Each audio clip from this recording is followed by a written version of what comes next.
Guys, di ba nasa safe zone tayo? Ibig sabihin safe tayo dito, di ba? Pero bakit parang may mali? Pasok na tayo sa loob ng train. Oops, what is that sound? Anong ingay yun? Anong nangyayari? Uy, ano yun? Inaabol siya ng vampire!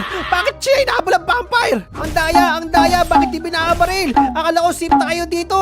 Bakit inatake din ang mga kalaban? Huwag kayo lapit, may holy water ako! Yeah! Holy water! Holy water!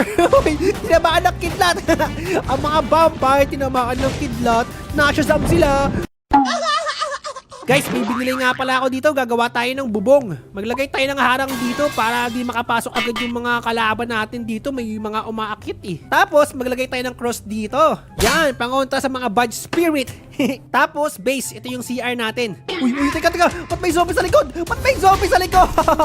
Bakit may umaatake sa amin dito? Same zone to ah. Ano nangyayari? Yan guys, may harang na tayo dito. Wala na makapasok ng zombie. Oh, anyari siya, bagsak ka na naman.